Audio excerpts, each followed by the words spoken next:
Good afternoon now, and welcome inside our network headquarters here at Target Field, just off the Thomson Reuters Champions Club. As you can see, a flurry of activity behind me if you're joining us on one of the many Twins social media platforms for our program. Also, a big welcome to everybody tuning in all across our baseball network here in Twins territory. Chris Atterbury with you on what is a sunny Sunday as the Twins take on the Washington Nationals. Look to avoid a sweep today behind Bailey Ober. Inside Twins brought to you by Killebrew Root Beer, locally owned and operated, how memories are created and legends are made. And we are very excited to have Joe Pohlad in studio today as you get a good look there for those of you joining us again all across our Twins social media platforms at Joe Pohlad, owner of the Minnesota Twins. You probably got a fancy title. I'm going to call you Joe, if that's all right. That works for me. That works.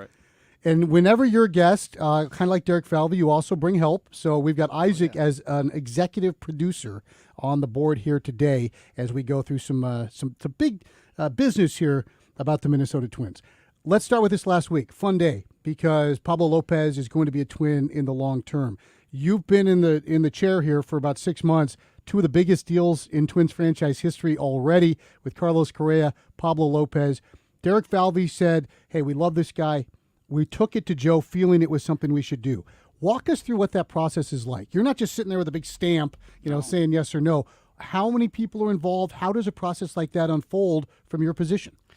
Well, I think a lot of people are involved on Derek's side, and it takes a lot of work. From the conversations Derek and I have had, Pablo was somebody that they had their eye on long ago. And so there's a significant amount of work that is done prior to that, prior to the point where it gets to me. And then once Derek brings it to me, then there's just some back and forth. This is where it's at in the negotiation, and we think that these are the reasons why we want to invest in him at this level. Obviously, there's back and forth with Pablo's agent, and at some point we just it either works out or it doesn't. And because of Pablo's character, which is off the charts, not only from what we've seen so far, but also what we've heard from others, we want to invest in him long term. Yeah, and that makes it easier when it's a guy like Absolutely. Pablo Lopez, the type of human that he is. A lot of that from your end because you're overseeing the entire organization, not just the baseball side. So obviously expenditures matter and the money you're taking in matters, and you're trying to forecast revenues from a billion different streams that a lot of fans probably don't even think about and consider. So is that part of it then, saying, okay, he's worth this on the market baseball-wise, here's how he fits into what we're doing structurally from a financial end too? Yeah, that certainly plays into it. Excuse me.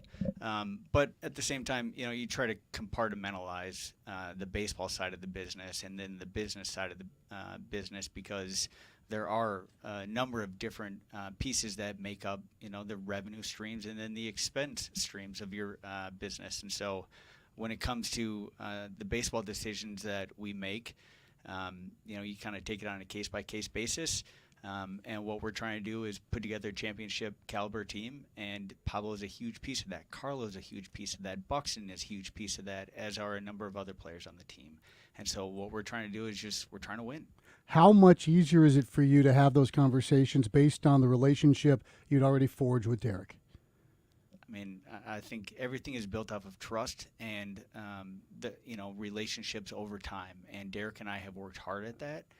And I trust him, and I think he trusts me. And so, to bring somebody in, Derek aside, and just have, them say, hey, this is why I'm recommending X, Y, and Z. You just don't have that history or that confidence that comes with it. And because Derek and I have that 7 years under our belt of talking almost daily, and just kind of the history of these types of signings, certainly not at that caliber, but we work at our relationship, and so it's certainly easier. Yeah, and it certainly paid dividends as the Twins now will have, as you said, those three, Buxton, Correa, and Lopez, all in uniform for the foreseeable future. When you look at your role and as kind of the steward of this organization moving forward, the end goal is to win. The players are a big part of doing that. You have to deal with a lot of other noise on the side as well. One of those currently is with revenue stream that involves rights to put games on television and whatnot. It's played out very publicly. It's been very chaotic at times. How do you juggle something like that from the internal side of things as you try to move forward? Or do you just have to kind of let the waters calm a little bit and see where it ends up? You know, hopefully this makes sense, but it's a little bit of both, because as you think about kind of how things progress into the future, obviously your baseball rights and what you get paid is a piece of that. But at the same time, you know, you put that aside and then you deal with the issue at hand. And we've got obviously our relationship with the league. We know that they're working on this, and it's going to play out how it's going to play out. So you mentioned, I think, a key phrase there, looking forward, which is, I think, something you've always done in your variety of roles in the organization, whether it was what's the fan experience going to be like in the ballpark, or what's it going to sound like in the ballpark? What are the uniforms going to look like in the ballpark? Would that expand even to something like that, where you're thinking, okay, this is how it's happened before, this is how it's happening now, but let's try to stretch ourselves out and think about what it potentially could look like in the future? Yeah, you know, we're always thinking about what comes next, and now we're moving to the business side of it, right? And that's where most of my experience is, minus where I got my start on as a baseball ops assistant, which was pretty rough waters, right? I quickly learned that was not where my skill set was, and you ask any of the people that I worked with, it was like, let's move him on to something else. By the way, are you going to show my football picture here? We're going to get to it. Slides? I hope not. Eventually, I think I was serving water when people were raising the trophy.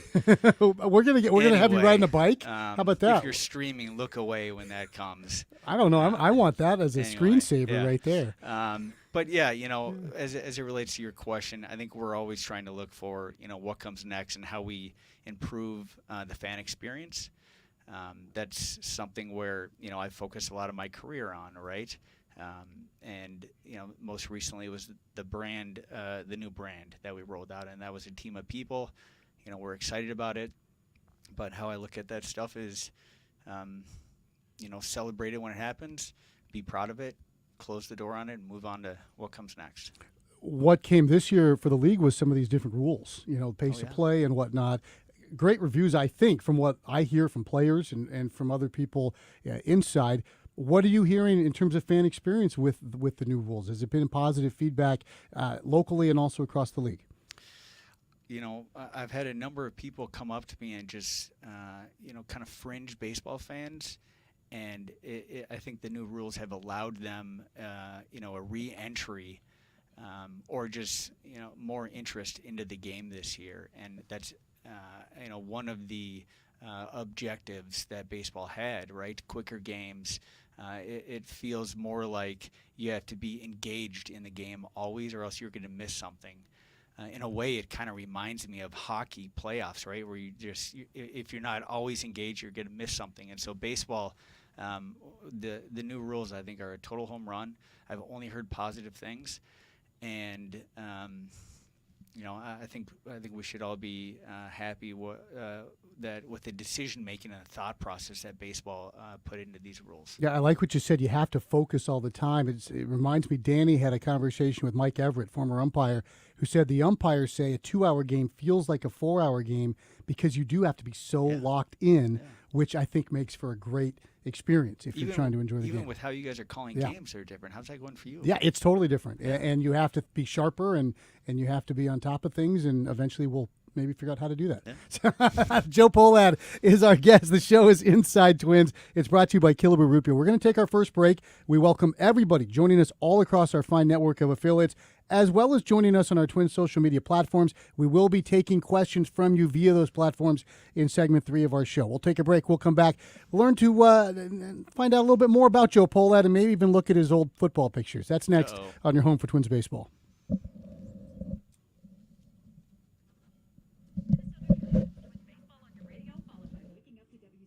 All right, good. You happy?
Welcome back to Inside Twins. It's going to be a big day here at Target Field. Hope to see you in downtown Minneapolis. Twins taking on the Washington Nationals. Our show is Inside Twins, brought to you by Killebrew Root Beer, locally owned and operated. It's how memories are created, legends are made. Joe Pohlad with us in studio. We were rehashing a great story of you saving a bus from blowing up on Twins Caravan when the bus driver was out. I didn't know what he was doing, but there was a pool of gas forming around the bus, and you sacrificed a gorgeous pair of shoes to gallop through and save us all. So good stories and good memories there. Well, thanks for bringing. Oh, yeah. We got it? We got the mic up? Here, pop your mic on there. Oh, there we yeah, go. I was saying thanks for mentioning the gorgeous shoes that I was wearing on Caravan. They were good shoes. They were very good shoes, in particular for that part of South Dakota in January. I think they were good. Speaking of legends, I want to talk about your grandpa, Carl. Carl Pohlad obviously was the guy who purchased the Twins. Great pictures of him in the World Series parade. There's a great shot of him for those on social media, and fans certainly know him as a banker and a businessman. We had Jimmy Jam and those guys were talking about how he funded their studio, but for you, he was your grandpa. Mm-hmm. So obviously a gateway into baseball for you through your grandfather in some respects. But tell us what Carl Pohlad was like when he was just grandpa. My memories of my grandfather was certainly he was this, even for me, because when I knew him, I was younger, right? And he was older. And so it was just like he had a little bit of this larger-than-life presence. And also you need to keep in mind, there was a difference in generation at that time where his generation, there was a little bit of a separation in terms of how he would act with grandkids. It's very different than how my parents act with my grandkids right now, and that's not better or worse. It's just how it was. And so, my memories of him again were we had Sunday brunch every Sunday, right? And they were at the club that we belonged to, and then they moved to their house, and we spent a lot of time at the ballpark, obviously, and then at his office. We would go visit him at his office, and that was a great memory. Not to bring up the football thing again, but I was like, why don't you show the picture of my Grandpa Carl and my Grandpa Paul next to me where they both look miserable with how I played. That tells a much better story of my childhood with my grandpa. The other thing I'll say is I went to Stonehill College. Birthplace of the shovel, by the way. Yeah, exactly. There's an intern here. I was the only kid from Minnesota, and he could never get the name of the college right. He would call it Stonehenge, and so there's this running joke. I'd always come home, and he was like, "How's Stonehenge?" And it just was, and he was all very loving about it, but it just was. I mean, the Fighting Druids. He was great. The Yes. Fighting Druids of Stonehenge College, and also as you're older now and you reflect, his Horatio Alger-like life is amazing. Like from where he started to where he ended up. Like, does it just blow you away sometimes when you look back at that? It does. It does. And it's really hard to comprehend. And even for when I talk about with my kids about him, it's hard for them to comprehend too, right? Yeah. Because they're living a very different life than he lived. But yeah, and remarkable. It's something to be proud of. Yeah, just a remarkable story. Well, let's get to the football picture. You were a proud Breck Mustang. Sure was. That's 1996. Apologies to our fans, and I think Wyndham, as you guys took the trophy home. You're somewhere in there, right? Yeah, I'm either serving water or I'm underneath all them stomping on me. Yeah, they were stomping on you. But state championship there, your beloved alma mater. Now your kids are going to school there. How fun is that? It's great. Yeah, it's, we're very happy with Breck. It's a great school. Yeah, and we'll find more football pictures of you as the years progress. More great pictures of Joe Pohlad. When you think of the classic MLB owner, and you said you didn't want to be the old weird owner when you took the title. I'm sure the other owners loved that, including your uncle. Didn't hear that. But they're great. Yes. Yep. How they watch game, you think of them in a suite, maybe private suite, no one around. We got some shots of how you take in Twins baseball. That's you catching a foul ball, or maybe did you catch the foul ball? I don't think so. That's no. good family shot No. there. Yeah. How do you like to watch a game? We got 3 boys, and so weekends tend to be just, it's Kid City, right? So there's kids everywhere, and we split it when the kids are here between down in the seats, and then, we have a suite. And so it's, fortunately, it's just like one big playpen. I tend to spend most of my time up in the suite, with my uncle. How much fun is it for you to be able to see your kids enjoying that? After you tell stories of running around the dome, as a little guy, to see your boys running around and feeling at home in that very special environment. I mean, those shots were amazing, right? Yeah. I feel very fortunate to be able to have a place that will create a ton of memories for my boys, that, my wife and I get to spend time with them. It's just, and there's really no better place than here to do that, So, And while you're doing that, making some memories for Twins fans is, again, the end goal here, hoisting that big old trophy here in downtown Minneapolis. We'll take a break with Joe Pohlad. We'll come back and take your questions for Joe via social media. That's all coming up on your home for Twins baseball. Good.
Joe Pohlad is our guest. Our show is Inside Twins. This is the first leg of our triple header. We've got the pregame lineup card coming up next, including a Memories with Mike as we reflect on Mike Radcliffe. We'll also hear from Michael A. Taylor, as well as one of his former coaches down in that Nationals dugout.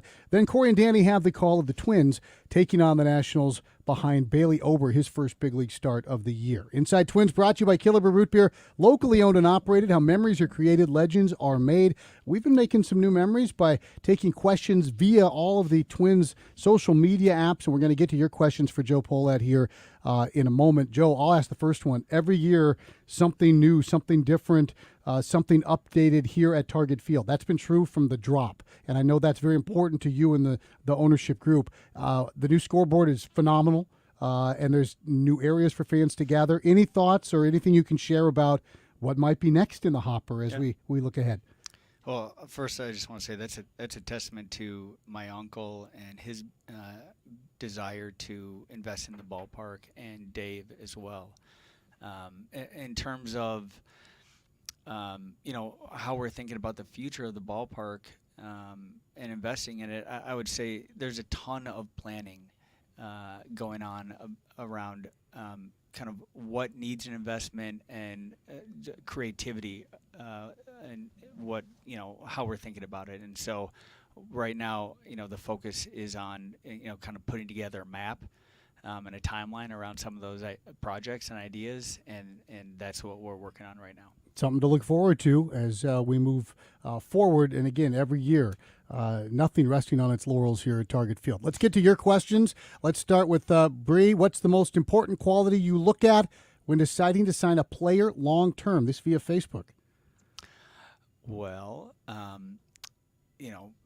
not to punt on this, but I don't. Whatever Derek says. So I think it's a great question, but those long-term contracts are really brought to me. But for me, it's I would say our character. Yeah, that's the big one. Do they have a desire and that bulldog mentality? That I would just say those two. Yeah, you're obviously going to be a great player if you're even thinking about it skill-wise. Yeah. But do you have that other element as well? All right, more questions rolling along. Any plans in the works for a post-game concert after a game this year? Last year's was great. This is from Patrick, and Patrick is putting in a vote for country music. Well, yes, there are plans, and I think that's going to be announced soon. And I think that in terms of the music that he likes, he will get his wish. Wow, look at that. Dropping a little nugget there. That was good on Inside Twins. So Patrick might be very, very excited. So a little music coming back to Target Field. Let's see if we got time for more. Yeah, more music here. You're a big music guy. Oh, yeah. And Yes, if you get to pick one concert, and it can't be Sarah singing. I mean, it could be, but besides that, one concert at Target Field, what would you want to see here? Dream show. Okay, dream show. I'm going to be my mom here and my wife in terms of giving you two answers, but my dream show would be Bon Iver. Okay. Probably, not a lot of maybe people don't know who that is, but in terms of what I think Target Field may need, I'd go Jay-Z and Beyonce. Jay-Z and Beyonce. All right, let's make it happen. What do you think? So, yeah. Yes. All right, yes, we'll get on please. that. We'll get on that. Joe, that's a great answer. Those are all the questions we have time for today. We've got a baseball game to play here between the Twins and the Nationals. Maybe you and Isaac catch a foul ball today? What do you think? It'd be great. Yeah, That'd I think be great. like or a that. home run. A home run. How about We're a going to home have to go run? sit out in the seats. Yeah, and, hey, we do it. Yeah, you and do Bill it. Veck, when Yeah. he used to take a shower out there at Wrigley in the summer. I don't know about that, but at least something to think about. Joe, appreciate it. Always great catching up. Yeah. And anytime, come on back and we'll get you a standing desk from upstairs next time. How about that? Hey, I'm a stander. What can I say? He's upstanding as well. That's Joe Pohlad. He's our guest on Inside Twins. Stick around. More to come. Pre-game lineup card is on the way right here on your home for Twins baseball.